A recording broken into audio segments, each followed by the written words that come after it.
revolution will... So the United States that Trump is remaking in his own image is a pretty ugly beast. It's something that should scare, I think, a lot of people. It should be something that is worrisome for all of us. And it's something that certainly will impact anyone who has anything to do with the U.S., whether it is through economic ties or whether it's through family ties or, just visiting there or whatnot.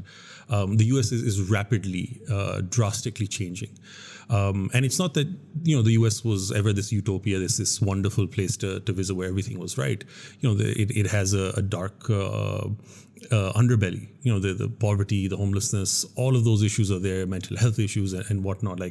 Just a few hundred yards from the White House itself, you'll have people living in tents in parks and stuff like that. So that's always been there. But there was always this layer of, this thin veneer of civility, if you will. And that is something that I think is being done away with. It is dissolving so fast that, I don't think there's going to be much left by the time this administration is over.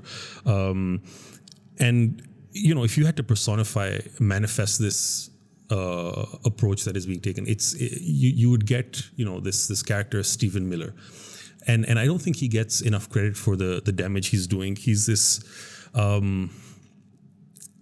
objectively, I think he's perhaps one of the more repulsive human beings in modern history. He's an individual who's had some of the worst ideas and outcomes that have been brought about by Trump's previous administration, but also now, his deep-set Islamophobia, hatred for immigrants, he's the guy who's behind, separating children at the border, children in cages, all of those things. So he's, he'd be the poster boy for incels. But somehow, a woman decided to voluntarily spend her life with him.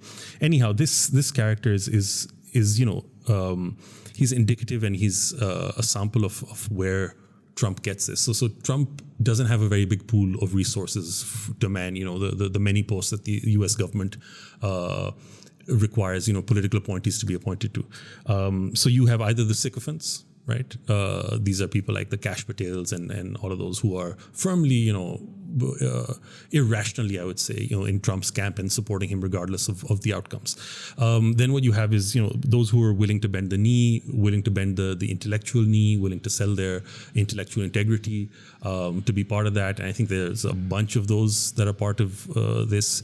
Then you see, a lot of the opportunists. You see the Elon Musks, the Tulsi Gabbards, so many others that are part of this. But what I fear the most out of all of these categories is the ones who are providing the intellectual and the policy rigor and backing to a lot of these policies. And those are guys like Stephen Miller who are ideologically behind this and they're providing these solutions to Trump, but also to this nation that is hungry for change, if you will. That are exceptionally dangerous for the world order, but also for the United States itself, for its own social cohesion. And that is something that, we need to be afraid of. It's also something that I think only the American people can really take a stand on. And it's by voting at the ballot and by, engaging with these individuals in a way that really, undermines their focus. So, with the current batch that you have, them experimenting, them going ahead and trying to change up what's happening is this.